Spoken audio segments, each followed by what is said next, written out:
This is my review of the Prokan Kano 16-inch pizza oven. Now, I recently had this delivered from Home Depot, $580. Very interested in this for a number of reasons. Number one is the rotating stone and the bigger size. I've been using a 12-inch Ooni Koda for about 5 years, and it was finally time to upgrade. So here is the nice addition to the pizza peel. Heard it was fantastic, and it truly is. Packaging really well done. You can see the instruction card at the top of the box. Other than that, very simple to unpack and get set up. Comes with everything you need: batteries, a nice pizza cutter, a really nice cover for the whole unit. A lot of extras you get, including the temperature probe for the meat. Kind of doubt I'll use that, but also came with this thermocouple bracket.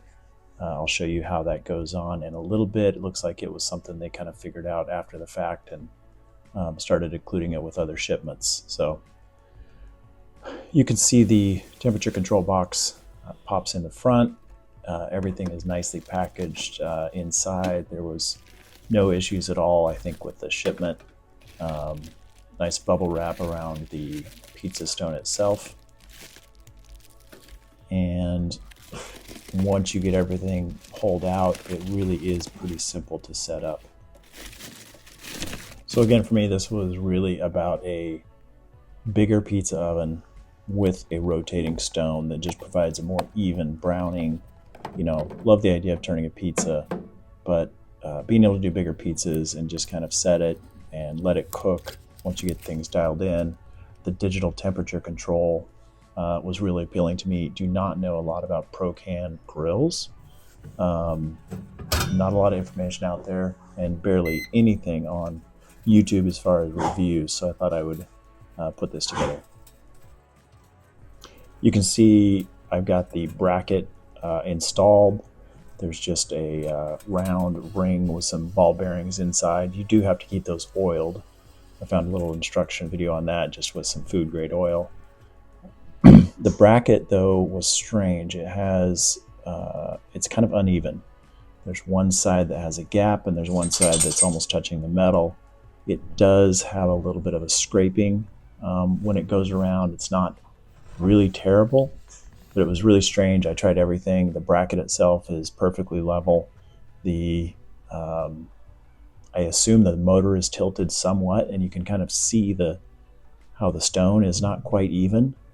I've used it several times now. Does not affect it at all, other than a slight scraping sound. I have contacted Prokan to kind of get an idea of maybe what's going on there. Here you can see the overall construction is really nice. You've got that exhaust chimney.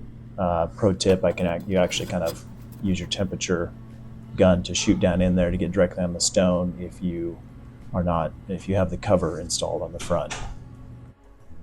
So this is the thermocouple, and I'll show you kind of how it gets installed. It's just this little tiny piece, thermocouple cover, and it tells you to go back, and I think it just helps reduce I assume that's where they get the temperature, and maybe the reading was a little amplified. So you slide and snap in this little cover over this bracket, and I assume that is just to provide a more accurate heat reading. You can see the L bracket back there. Really excited about that. The cover is a really nice touch. It's pretty easy to go on and off. There's the flame going, super easy to start. Really nice kind of coverage. The flame kind of rolls over. Cooking using the pizza peel. Building a little pizza here. We've got some sausage and mozzarella and sun-dried tomatoes and red onion. What I found was you need to rotate the stone while it's heating up. This pizza had one side that was super, super hot and almost burnt on the bottom on one half, and the other side was not, which tells me that you've got to rotate that stone while it's heating up to make sure the stone has an even temperature. Here you can see the digital temperature control, which is really nice. I wanted to show you the difference. So the stone reading about 740 730 to 740, whereas the temperature is reading 670. So quite a bit of a difference between the two. I'm not sure exactly how the temperature control, where it takes its temperature from, or exactly kind of how that works. But once I got it started dialed in after a couple sessions, really, really like how the pizzas are turning out.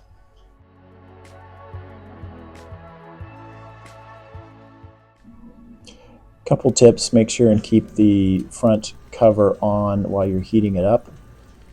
When I'm ready to put the pizza in, I turn off the stone rotation and throw the pizza on, get it rotating again. I turn the flame down to about half or a little less than half. I found it was just a little bit too much, but when I throw it on and the digital readout says about 650 or so, it really turns out some nice pizzas.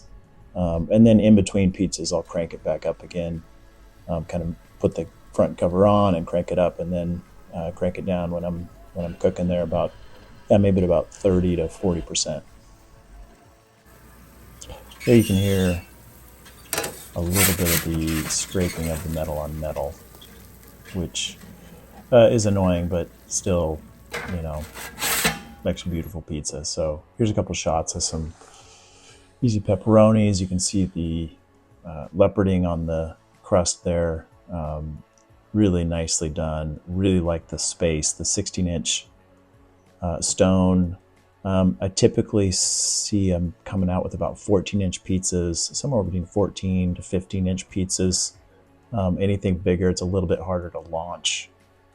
One tiny issue is the buttons on the controller take just a millisecond before so you got to kind of hold your finger there. You can kind of see it there for a second, but it doesn't take long to get used to.